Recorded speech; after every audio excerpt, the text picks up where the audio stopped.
Assalamualaikum warahmatullahi wabarakatuh. Alhamdulillah wa syukurillah la haula wa la quwata illa billah.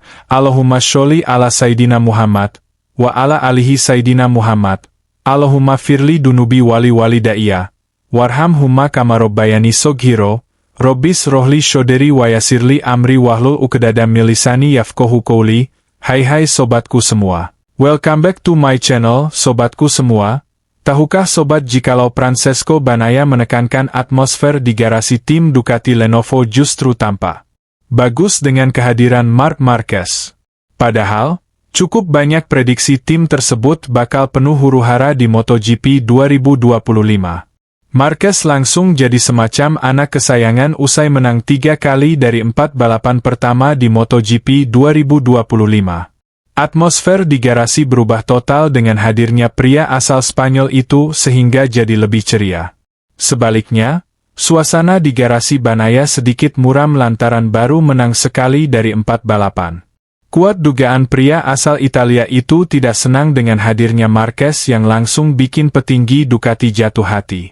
Bagnaia diyakini terganggu dengan kondisi saat ini di Ducati sehingga sulit menang balapan. Namun, juara dunia MotoGP 2 kali tersebut malah mengungkap fakta sebaliknya. Saya pikir kami sudah melakukan kerja tim yang bagus. Kami selalu bicara soal bagaimana meningkatkan performa selama pekan balapan, kata Bagnaia, mengutip dari Crash, Rabu, 23 April 2025. Marc tentu saja beradaptasi dengan sempurna ke tim, ke strategi tim, dan atmosfernya masih bagus di dalam garasi, tukas pria berusia 28 tahun tersebut. Lebih lanjut, Bagnaia merasa situasi saat ini jelas lebih baik. Ia bahkan tidak menyangka relasinya dengan Marquez bisa sebagus ini. Jadi, memang lebih baik seperti ini, ucap Bagnaia. Hebat rasanya punya seseorang seperti Marc yang saya tidak pernah punya kesempatan bicara dengannya, dan memahami hubungan kami bisa sebagus ini. Ini hebat, tandasnya. Patut dinanti kerja sama Marquez dan Bagnaia dalam membawa Ducati mendominasi di MotoGP 2025 terutama pada seri kelima. Balapan bertajuk MotoGP Spanyol 2025 itu bakal digelar di sirkuit Jerez Angel Nieto, Jerez de la Frontera, 25–27 April. Nah sobatku semua, Marc Marquez selaku rider Ducati Lenovo ternyata belum mampu menandingi rekor mentereng yang dimiliki oleh Valentino Rossi di MotoGP Spanyol. Seri balapan kelima MotoGP Spanyol 2025 yang berlangsung di sirkuit Jerez akan digelar pada Jumat, 25 April 2025, hingga Minggu, 27 April 2025, pekan ini. Dua pembalap Ducati Lenovo yakni Marc Marquez dan Francesco Bagnaia dijagokan meraih podium tertinggi di Jerez. Pasalnya Marc Marquez diketahui sudah 3 kali menjadi juara di Jerez, yakni saat masih menunggangi Honda pada edisi 2014, 2018 dan 2019. Sementara Francesco Bagnaia menjadi juara bertahan di MotoGP Spanyol, karena 3 kali beruntun meraih kemenangan yakni pada 2022, 2023 dan 2024. Meski keduanya merupakan salah satu rider unggulan di seri balapan kelima kali ini, namun keduanya belum mampu menyamai bahkan melampaui rekor milik Valentino Rossi. Rider berjuluk The Doctor itu menjadi pembalap dengan kemenangan di MotoGP Spanyol yang digelar di sirkuit Jerez.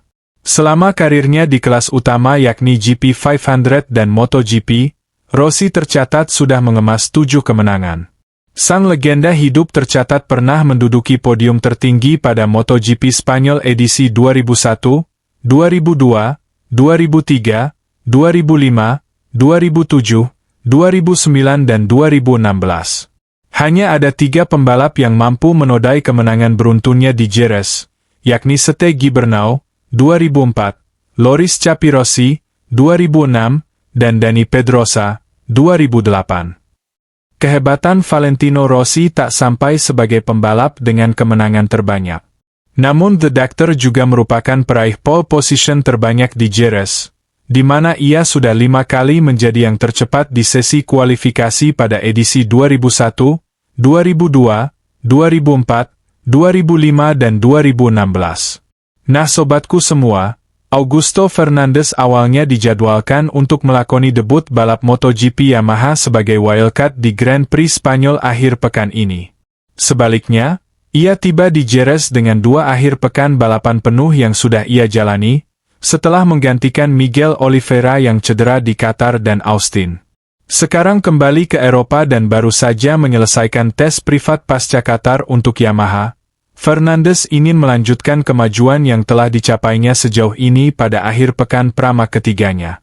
Saya gembira dapat meneruskan pekerjaan yang telah kami mulai di Qatar saat menuju Jerez, kata mantan pebalap Tech3 KTM tersebut.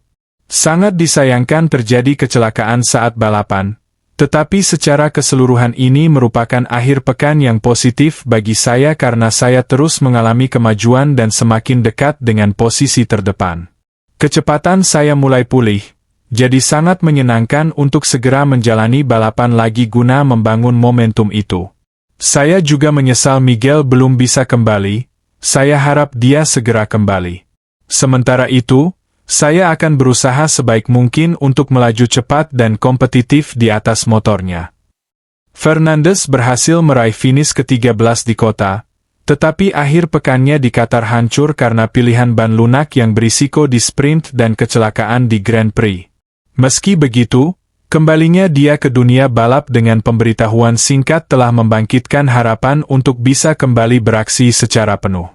Ketika saya menandatangani kontrak dengan Yamaha, saya memberitahu mereka bahwa saya berniat untuk kembali bersama mereka, katanya. Jadi, mereka tahu saya ingin kembali, dan saya tahu saya harus tampil maksimal. Saya senang sebagai pembalap penguji, tetapi saya rindu balapan, jadi kalau tidak tahun depan, mungkin tahun 2027. Dengan kursi Pramac milik Jack Miller sebagai satu-satunya kursi Yamaha yang belum dikonfirmasi secara resmi untuk tahun 2026, Fernandes tahu peluangnya tipis kecuali performa dan peluang segera selaras.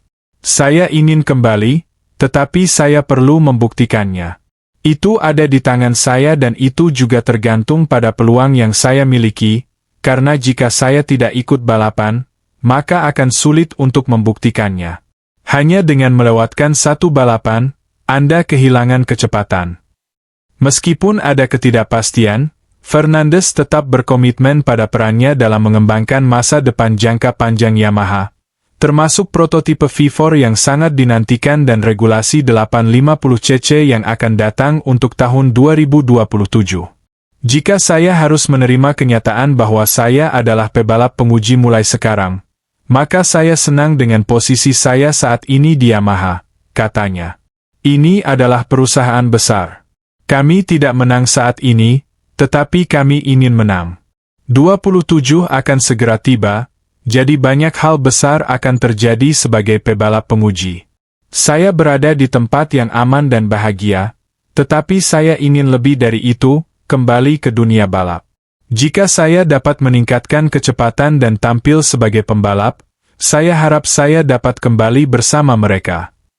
Sobatku semua, sampai juga kita di ujung video ini, like video ini, share di media sosial sobatku semua, subscribe dan nyalakan lonceng notifikasinya. Allahumma inna nas'aluka salamatan fiddin, wa afiatan fil jasad, wa ziyadatan fil ilmi, wa barokatan fi rizki, wa taubatan qoblal maut, wa rohmatan indal maut, wa magfirotan ba'dal maut. Allahumma hawin alaina fi sakarotil maut, wa najata minanar, wa afwa indal hisab, Robbana latuzik kulubana ba'da idadaitana wa hablana min ladunka rohmah. Innaka antal wahab, Robbana atina fid dunya hasanah wa fil akhirati hasanah wa qina adzabannar. Akhirul kalam, assalamualaikum warahmatullahi wabarakatuh.